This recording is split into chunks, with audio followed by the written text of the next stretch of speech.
আজকে যে শক্তি জামাত আর এনসিপির পিছনে দাঁড়াইছে সেই শক্তিকে সংহত কইরা পরের নির্বাচনের জন্য আজ থেকে প্রস্তুতি নেওয়া উচিত। এই নির্বাচন কিন্তু দেখাই দিল যে বাংলাদেশ এখনো গণতান্ত্রিক পরিপক্কতায় পৌঁছায়নি, কিন্তু এই ভোট প্রমাণ করলো একটা বিকল্প শক্তি উঠে এসেছে। এই শক্তিকে আর থামানো যাবে না। আর বিএনপি যেহেতু আওয়ামী লীগ আর হাসিনার দেখানো পথেই যাইতেছে, তাই সে হাসিনার অন্তিম যে লক্ষ্য সেটার দিকেই যাবে। এটাই ইতিহাসের শিক্ষা। ভোটে জিতেই জামাতের বিরুদ্ধে মির্জা ফখরুল ইসলাম আলমগীর লিমিট ক্রস করা বক্তব্য দিয়েছেন। আমরা এর প্রতিবাদ করব। কি ভেবেছিলেন আপনারা নিরঙ্কুশ সংখ্যাগরিষ্ঠতা পেয়েছেন, দেশের মালিক হয়ে গেছেন? নেভার। আপনার সরকার জামাত বিরোধী দল। বিরোধী দলবিহীন গণতন্ত্রের সরকার চলতে পারে না। বিরোধী দল পার্ট অ্যান্ড পার্সেল। হ্যাঁ, বিরোধী দল সরকার ছায়া সরকার, তারা সমালোচনা করবে, তবে হ্যাঁ ষড়যন্ত্র করবে না, রাষ্ট্রকে কোঅপারেট করবে, সংসদে তীব্র সমালোচনা হবে। আরে বেটা, জামাত ইসলাম ফেল করেছে না পাশ করেছে এটা দিয়ে আমার কোনো লাভও হবে না, আমার ব্যক্তিগত কোনো লসও হবে না। এই দেশের ক্ষতি হয়েছে।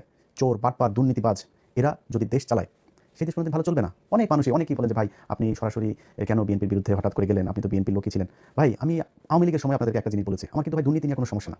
এই যে বিএনপিতে দেখেন না, আপনি লিখে দিলাম যারা অনেক মজা করছেন, অনেক খুব ভাবসাব নিচে এমপি হয়েছেন, এবার এমপি হওয়ার উদ্দেশ্যটা কি তোর? চুরি করার জন্য, জাস্ট চুরি করার জন্য এমপি হয়েছিস, উপর শ্রেণীর এই চোর।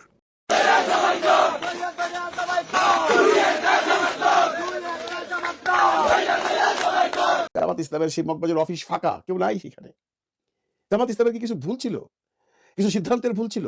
আমি এই প্রশ্নটা এই জন্য করতেছি বন্ধুরা, দেখেন ইলেকশনের আগের দিন যেভাবে লঞ্চ, যেভাবে গাড়ি, ট্রেন, বাস দিয়া মানুষ ভোট দেওয়ার জন্য উচ্ছ্বাস দেশের বাড়িতে চলে গেল, সেখানে যে রেজাল্ট এরকম হবে কেন?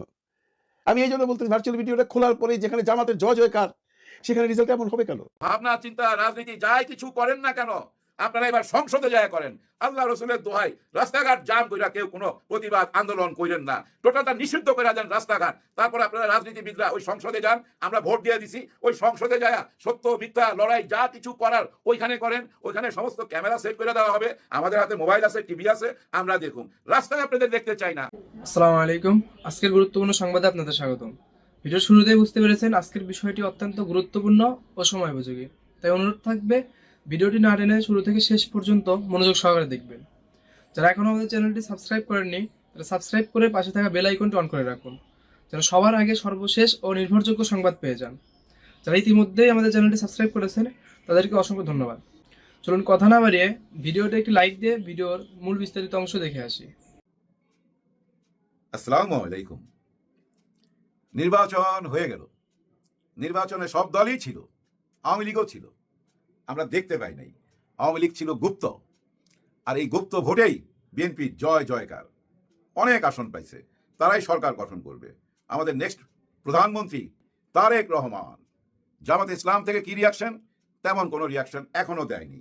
আজ রাত 10টার সময় ডাক্তার শফিকুর রহমান স্যার কিছু একটা বলবেন, কি বলবেন জানি না, কিন্তু আমার তরফ থেকে আমি মাইনা নিছি।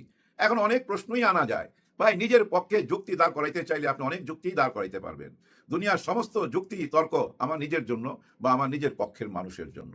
আমি এখন যুক্তি দেখাইতেই পারি, ওইখানে জাল ভোট হয়েছে, ওইখানে বাই কইরা দিছে, ওইখানে অমুক ঘটনা ঘটছে, এরকম 50টা ঘটনা সামনে তোলা যাবেই। কিন্তু যতই সামনে তুলে আনি না কেন, রায় যেটা হয়ে গেছে হয়ে গেছে। মানুষ বুঝা নিছে বিএনপির জয় হয়েছে, রাজকুমারের জয় হয়েছে। কেন রাজকুমার বললাম? পজিটিভ অর্থে নিয়েন, সব কথা নেগেটিভ অর্থে নেবেন না। দেখেন উনি তো রাজকুমারী, ওনার মা ছিল এই দেশের প্রধানমন্ত্রী 3 বার, ওনার বাবা এই দেশের প্রেসিডেন্ট ছিল, আর উনি দেখেন বিদেশ থেকে রাজকুমারের মতো আইসা জয় কইরা নিল। কখন আসছে? জাস্ট তফসিল ঘোষণার পর, এর আগে কিন্তু উনি আসে নাই। তফসিল ঘোষণা হয়েছে, আসছে, জয় করছে, এটা মাইনা নিতে কোনো অসুবিধা নাই। কিন্তু বড় প্রশ্ন একটা, এই যে 80টা আসন পাওয়া গেল, যাদের পাওয়ার কথা 20টা, 25টা, 22টা, 19টা, 3টাও পাইছে একটা সময়, তারা যে 80টা আসন পাওয়া গেল, এটা কিন্তু দুশ্চিন্তার একটা ব্যাপার। তাদেরকে তো থামাইতে হবে। আমাদের দেশের আগামীতে কি রাজনীতি? আমাদের আগামীতে একটাই রাজনীতি, ঠেকাইতে হবে জামাত ইসলামকে। এই জামাত ইসলাম আর শিবির গত 16-17 মাসে যে যন্ত্রণা দিছে, এত যন্ত্রণা তো শেখ হাসিনাও দেয় নাই গত 16-17 বছরে। এখন এই বয়ান সামনে চলে আসবে, লেখা রাখেন, 2 হাতে লিখতে পারেন, দুটোটাই সত্যি হবে। এবং দেখবেন আওয়ামী লীগের অফিসগুলো ওপেন হইতে থাকবে। রীতিমতো অলরেডি হয়ে গেছে একটা, আমার নিজের চোখে পড়ছে, যার জন্য বললাম যে সমস্ত আওয়ামী লীগের অফিস ওপেন হয়ে যাবে। এবং গুলিস্তানের যে অফিসটা, যেখানে ভাই হাগু মুতু কইরা বইরা রাখছে, এটাও সুন্দর কইরা ধুইয়া মুছা রং টং কইরা নতুন চেয়ার টেবিল দিয়া উদ্বোধন হইতে যাচ্ছে খুব তাড়াতাড়ি। এবং এমনও দৃশ্য আপনি দেখতে পাবেন, যে দৃশ্যটা আমরা বড়দিনে দেখতে পাইছি। হ্যাঁ, এই গত বছরের বড়দিনে 25 তারিখে দেখতে পাইছি, ঢাকা এয়ারপোর্ট থেকে 300 ফিট পর্যন্ত যেভাবে পুলিশ আর্মি দৌড়াইতেছিল বাসের সাথে সাথে, ঠিক তেমন আরেকটা দৃশ্য আপনারা দেখতে পাবেন। কারণ উনিও তো রাজকুমার, উনার নানা এই দেশ স্বাধীন করছে, উনার মা এই দেশ চালাইছে, উনি কি আসবে না? হ্যাঁ, ওনার আসার সময় হয়ে গেছে। এবং যারা পালায়া ছিল না, অনেকের নামই তো মামলা নাই, ভয় পালায়া চলে গেছে, তারাও কিন্তু বিছনাপত্র গুছায় ফেলাইতেছে। না, বিছনাপত্র না, দামি দামি যা কিছু মার্কেটিং করছে গত 17 মাসে সবকিছু গুছায় ফেলতেছে। ওনারাও ফেরত আসবে ইনশাআল্লাহ, চলে আসবে। কেন এতগুলো কথা বললাম? ওনাদের কেন আসার দরকার? এই জন্য আসার দরকার, জামাতে ইসলামকে ঠেকাইবার জন্য আওয়ামী লীগকে সাথে লাগবেই। এটা আমার মুখের কথা না, বড় বড় নেতাদের মুখের কথা। জামাত ইসলামকে শিক্ষা দেওয়ার জন্য আওয়ামী লীগকে আবার ফিরে আনতে হবে। আওয়ামী লীগ ফিরে আসবে, আওয়ামী লীগের সাথেই তো বন্ধুত্ব হয়েছে, এইটাই তো ছিল গভীর প্ল্যান। ওনাদের ভোটেই কিন্তু ওনারা জয়যুক্ত হয়েছে। গোপালগঞ্জের দিকে তাকান, 3টা আসন যেখানে শেখ হাসিনা এবং শেখ সেলিম এবং ওনাদেরই আত্মীয় স্বজনরাই পাশ করতো, ওই 3টা আসন থেকে বিএনপি পাশ করছে বিপুল ভোটে। আওয়ামী লীগের কারণেই তো এটা জয় জয়কার, শেখ হাসিনার জয়। হ্যাঁ, শেখ হাসিনার জয় হয়ে গেছে। আর শেখ হাসিনার জয় হইলে সবচেয়ে বেশি খুশি হবে কে? মোদিজি। মোদিজি অনেক খুশি, সবচেয়ে আগে উনিই বার্তা পাঠাই দিছে, শুভেচ্ছা বার্তা। না, উনি আগে না, পাকিস্তান আগে পাঠাইছে, তারপরে মোদিজি পাঠাইছে, সারা বিশ্বেই পাঠাবে, মাইনা নিবে। ফেয়ার ইলেকশন হয়েছে ভাই, কারচুপি যেটুক হয়েছে, যেটুক আমরা দেখছি, এইটুক এই দেশে হবেই, কোনো উপায় নাই। এর চেয়ে ভালো নির্বাচন আশা করা যায় না। আর ওনারাই সরকার গঠন করবে। আর আমরা আমরা যারা জামাত ইসলামকে 11 দলকে সাপোর্ট করছি, মন যতই খারাপ থাকুক না ভাই, মাইনা নিতে হবে আমরা বিরোধী দলে। তবে একটা জিনিস খেয়াল করে দেখেন, 54 বছরে যতগুলা বিরোধী দল আসছে, এত বড় শক্তিশালী বিরোধী দল হয় নাই। এখানে 80 থেকে 81টা আসন নিয়ে বিরোধী দল, আর আগে ছিল কি 30 থেকে 35টা, এর মধ্যে 17-18টা থাকতো গৃহপালিত বিরোধী দল। এই বিরোধী দল আর ওই বিরোধী দল তো এক না, নিশ্চয়ই, তাই না? এটা আমি মনে করি আল্লাহর একটা উপহার, এটা মাইনা নিতে হবে। সত্যটা মাইনা নিয়া জনগণের জন্য কি করা যায়, জনগণের সেবা কইরা কিভাবে মন জয় করা যায়, আগামী 5 বছর পর নির্বাচনে কিভাবে আবার মানুষের ভোট পাওয়া যায়, কোথায় ভুল ভ্রান্তি ছিল সেই ভুল ভ্রান্তিগুলা বাইর কইরা দেশের পক্ষে থাকতে হবে। খামাখা কোনো কিছু বিরোধ করা যাবে না, অশান্তি করা যাবে না। অন্তত 3টা মাস, অর্থাৎ 100 দিন, 100 দিন চুপচাপ দেখতে হবে। কারণ এটা হচ্ছে হানিমুন পিরিয়ড, এই হানিমুন পিরিয়ডটাকে পার হইতে দিতে হবে। আর এই হানিমুন ডে গুলার মধ্যে দেখি না আর কয়টা অফিস উদ্বোধন হয়, আওয়ামী লীগের আর কয়টা অফিস উদ্বোধন হয়। আর এই উদ্বোধন করাটা ভাই আমাদের চোখে যত কিছুই চিন্তা করি না কেন, তাদের দৃষ্টিতে দেখেন এটা একটা নেক কাজ। কারণ তারা তো কথা দিছে যে ভাই আমরা পাশ করে আসলে তোদের ভোটটা খালি দে, পাশ করে আসলে তোদের অফিস উদ্বোধন করে দিতাছি এবং জয়কে আমরা ফিরে আনু। জয় আর তারেক রহমান, সজীব ওয়াজেদ জয় আর তারেক রহমান, দুজনের দ্বারা এই দেশের হাল ধরবে। কারণ তাদেরই তো এই দেশটা, তাই না? দেখেন, জয়ের নানা দেশ স্বাধীন করছে, জয়ের মা এই দেশ চালাইছে। এখানে শহীদ প্রেসিডেন্টের ছেলে তারেক রহমান, প্রধানমন্ত্রীর ছেলে তারেক রহমান, ওনারাই তো। জয়ের পরে আসবে পুতুল, এখানে দেখেন তারেক রহমান সাহেবের পরে আসবে জাইমা রহমান, তাই না? এটাই তো সোজা অঙ্ক, এই দেশটা এইভাবেই তো চালায় আসতেছে, এটাই মাইনা নিতে হবে আমাদের। কারণ এই যে নির্বাচনে তো ভাই একটা জিনিস বোঝা গেছে, জনগণ এইটাই চায়। হ্যাঁ, জনগণ চায় আমাদের দেশে রাজা রানী থাকবে, আমরা তাদের প্রজা থাকবো, আমরা এইভাবেই দেশ চালাবো। আমাদের অসুবিধা কি? ওনারা যদি মাইনা নেয়, কিন্তু মাইনা নেওয়া যাবে না কোনটা জানেন?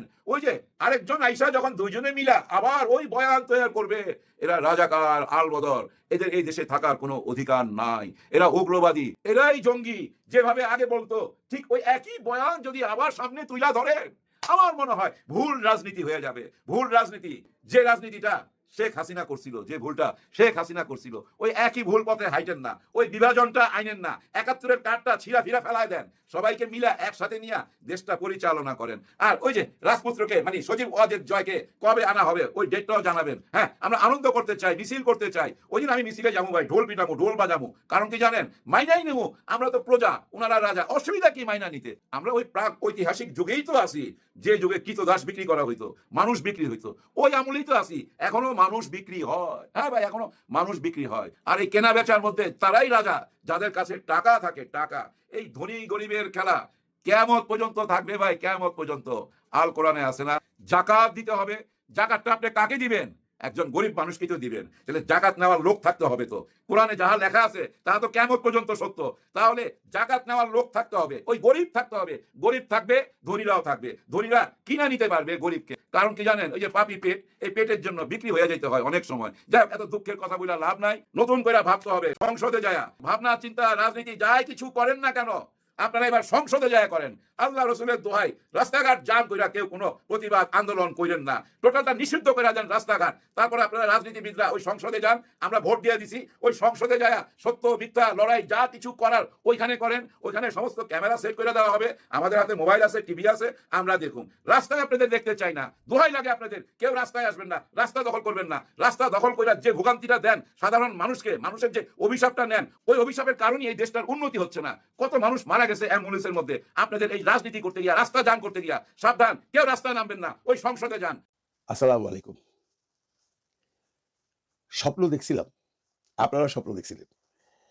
আমি কেবল বাংলাদেশ হবে আফটার দিস ইলেকশন, মানে 12ই ফেব্রুয়ারির পর একটা ভিডিও করছিলাম। ভিডিওটার টাইটেল ছিল দিন পাল্টায় গেছে মামা। প্রচুর মানুষ দেখছে ভাই। আমার মানে ফেসবুকে এত ভিউ, এত কমেন্ট, এত রিয়াকশন, এত শেয়ার আমার কোনো ভিডিও হয় নাই। কারণ আমি একটা স্বপ্ন দেখাইছিলাম বাংলাদেশের মানুষকে। আমার এই স্বপ্নের সাথে সবাই একাত্মতা ঘোষণা করছিল এবং সবাই বলছিল যে হ্যাঁ আমরা এটাই চাই। কেন হইল না?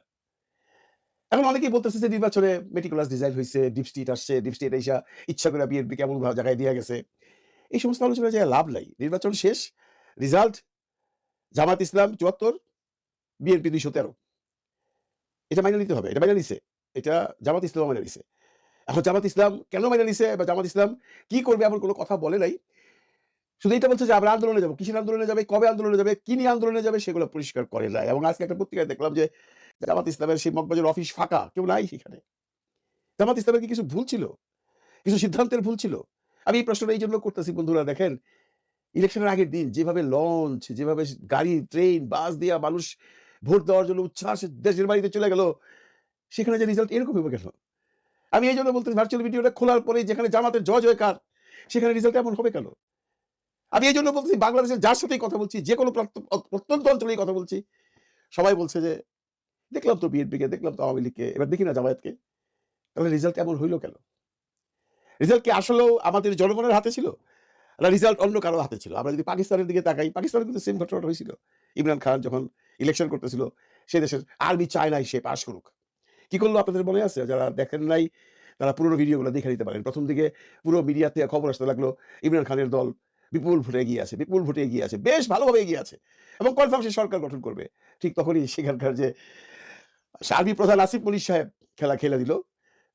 ধীরে ধীরে সমস্ত প্রচার বন্ধ হয়ে গেল এবং আস্তে আস্তে আস্তে আস্তে আস্তে আস্তে ইমরান খানের কথাবার্তা কমায় দিয়া তারপরে মনে আছে আপনাদের নওয়াজ শরীফকে পাশ করাইলো বা আরবাজ শরীফকে পাশ করাইলো।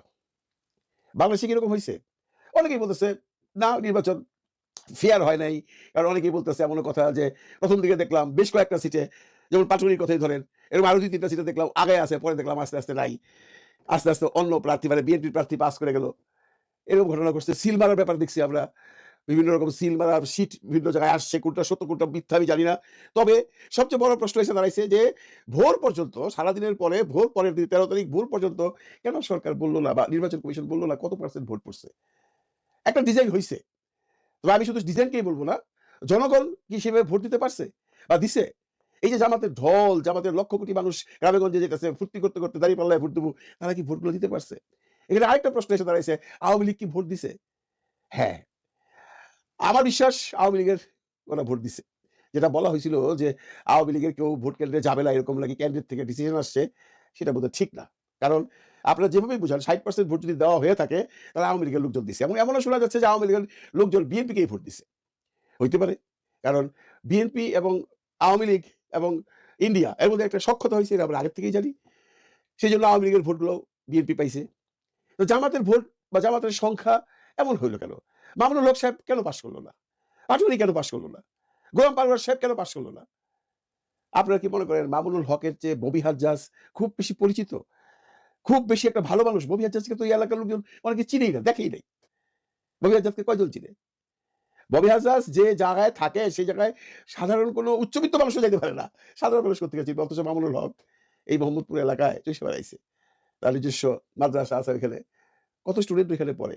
উনি কিন্তু প্রথম দিকে জিততেছিল, মনে আছে? জিততেছিল, তারপরে তাকে সরাই দেওয়া হইল বা সরে গেল। কারা সরাইলো?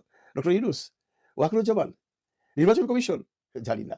ডক্টর ইউনূস এবং ওয়াকারুজ্জামান কতটুকু দায়ী জানি না, কারণ ওয়াকারুজ্জামান সাহেবকে আমি দোষ দিব না এই জন্য যে আর্মির যে ভূমিকা ইট ওয়াজ ভেরি পারফেক্ট এবং ইট ওয়াজ রেসপেক্টেবল, বা এটাকে বলা যায় অত্যন্ত অত্যন্ত ভালো, বিশেষ করে আর্মি। ডক্টর ইউনূস তার দায়িত্ব করে দিয়েছেন, নির্বাচন দিয়ে দিয়েছেন, উনি তো সকালে নির্বাচন থেকে খুশিতে বাগবাগবো করছেন, আপনারা দেখছেন। তারপরে কার কাছে সব ক্ষমতা? তারপর ক্ষমতা হলো নির্বাচন কমিশনের কাছে। নির্বাচন কমিশনটা কে? চিফ ইলেকশন কমিশনারটা কে? তার রুট কি? একটু আপনারা ভাবেন। সে কোত্থেকে আসছে? সে নিশ্চয়ই কোনো একটা দল করে। কারণ বাংলাদেশে তেমন কোনো মানুষ নাই যে কোনো একটা দলকে সাপোর্ট করে না। আছে? নাই। উনি একটা দল করে। উনি কোন দল থেকে আসছিলেন সেটাও আপনারা জানেন। এবং সবচেয়ে বড় ভূমিকা রাখছে মিডিয়া। দেখেন, আমরা প্রথম থেকেই বলে আসতেছি যে মিডিয়া জামাতের ফরে নাই। জামাতের ফরে আছে শুধুমাত্র এই যে আপনাদের এই ভার্চুয়াল মিডিয়া, যারা আমরা বকবক করি, যারা ইউটিউব, ফেসবুক, ইনস্টাগ্রাম, টুইটার করে তাদের। কিন্তু যারা মেইন মিডিয়া, টেলিভিশন মিডিয়া কিন্তু জামাতের ফরে প্রথম থেকেই ছিল না। আমি আগেও বলছি যে তারেক রহমান সাহেব কোথাও গেলে তার যে কভারেজ দেওয়া হয়, যদি মনে করেন 4 কলম 8 ইঞ্চি, তাহলে দেওয়া হয় আমাদের শফিকুর রহমান সাহেবকে 2 কলম 2 ইঞ্চি। এটা আমরা দেখছি এবং এই ভূমিকাটা তাদের এখনো ছিল। আমি তাদের দোষ দিব না, এই জন্য তারা হয়তো ধৈর্যই নিছে বা তারা হয়তো যাই ফেলাইছে। যে কোনো একটা শক্তি বা যেভাবেই হোক বা জনগণই দেখ, বিএনপি ক্ষমতায় আসতেছে, তাদের তো ব্যবসা করতে হবে ভাই। তারা যেহেতু বিএনপি ক্ষমতায় আসতেছে, তারা তো বিএনপি সাপোর্ট করবে। তারা কি জামায়াতের সাপোর্ট করবে? করবে না। মিডিয়ার সাপোর্ট ছিল না।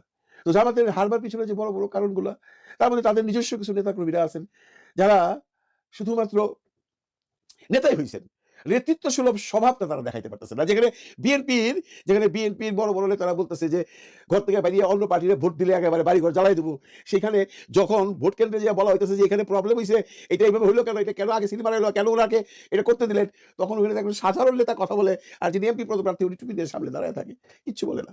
এরকম ঘটনাও তো আমরা দেখছি। আমাদের এই যে ইলেকশন, এটা ইতিহাসে থাকবে বলে অনেকেই বলছেন। ইতিহাস হওয়ার মতো কোনো ইলেকশন হয় নাই। ইলেকশন যেটা হয় এটাই হয়েছে, অনেকেই বলতেছে 2008 ইলেকশন হয়েছে, এটা আগে থেকে প্ল্যানিং করা ছিল, এইটাই হবে। যে জোয়ার ছিল বাংলাদেশে, মানুষের মধ্যে যে উচ্ছ্বাস ছিল, সেটা তো কখনো বলতো না যে জামাত 150টার বেশি সিট পাবে না, এরকম ভাবনা কারো মনেই ছিল না। সবাই ভাবছে, কিন্তু আত্মবিশ্বাসী ছিল বিএনপি। তারা প্রথম থেকেই বলে আসছে তারা 200 বেশি সিট পাবে। এটা আমি সুইডেনেও আপনাদেরকে গল্প করছি, এখানকার যারা বিএনপি করে তারা বলছে আমাদের কাছে খবর আছে আমরা 200+ সিট পাবো। তারা আগে থেকেই জানতো যে তারা সরকার গঠন করবে। এবং এই যে প্রশাসন, মিডিয়া, প্রশাসনও জানতো। আপনারা একটা খেয়াল করেন যে আর্মির যে ভূমিকাটা আমরা দেখছি এই ইলেকশনের সময়, সেম ভূমিকা কিন্তু পুলিশের মধ্যে ছিল না, এসপিডিসিদের মধ্যে ছিল না। পুলিশ প্রশাসন বা জেলা প্রশাসকের প্রশাসন সেই ভেনম দেখাইতে পারে নাই বা দেখায় নাই যেটা আর্মি দেখাইছে। আর্মি তো কাউরই কেয়ার করে নাই, সে হোক বিএনপি, সে হোক জামাত। এমন দেখছি পাশার মধ্যে বেরিয়ে পাশা লাল করে ফেলাইছে আর্মি।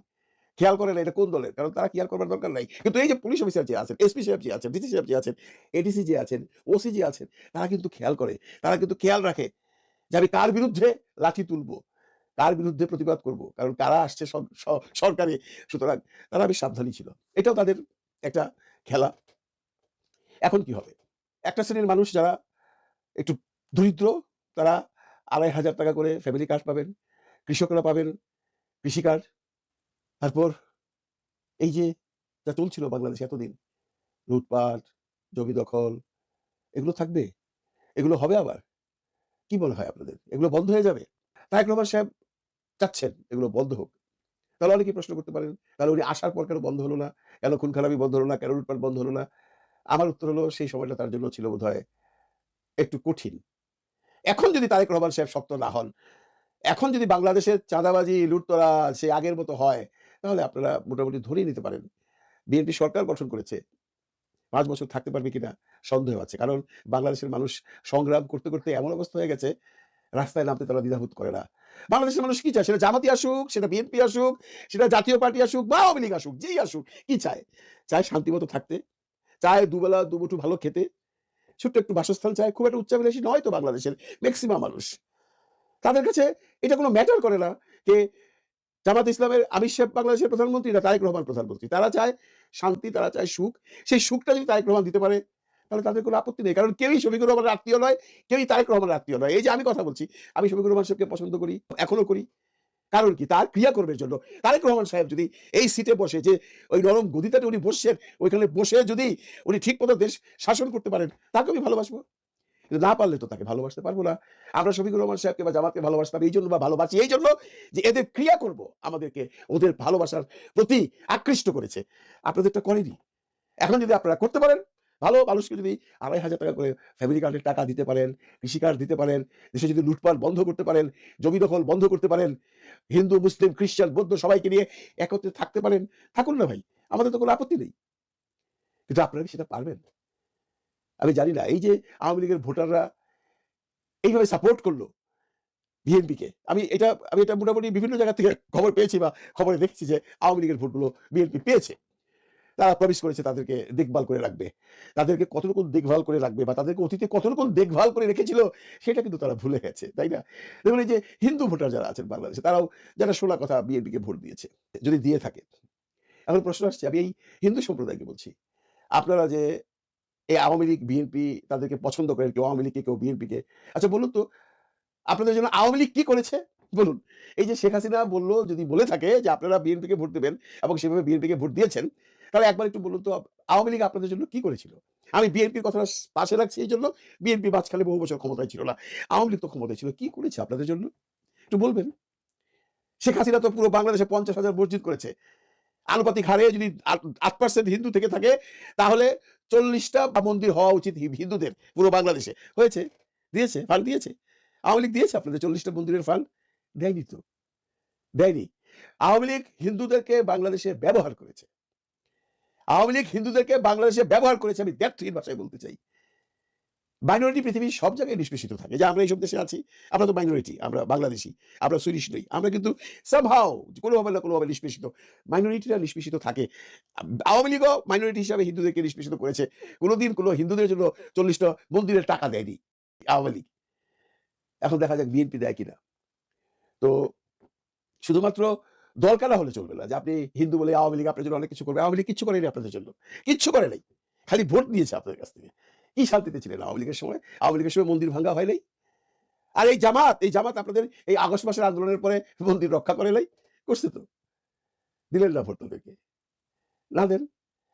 আপনারা ভোট দিলে অবশ্য জামাত পাস করতে পারতো না। কারণ জামাতকে এই জায়গায় আনা হয়েছে একটা বিরাট ডিপ স্টেটের এলাকা থেকে। এটা আমার আপনার কাজ নয়, এটা ভোটারদের কাজ নয়। ইভেন কি আমার মনে হয় বাংলাদেশ সরকারের কোনো কাজ নয়। এখানে বাংলাদেশ সরকার বলুন, পুলিশ বলুন, প্রশাসন বলুন, সবাইকে একসাথে করেই ডিপ স্টেট এই কাজগুলো করেছে। শুধুমাত্র আর্মিকে বোধহয় রাখতে পারেনি বা আর্মি থাকেনি।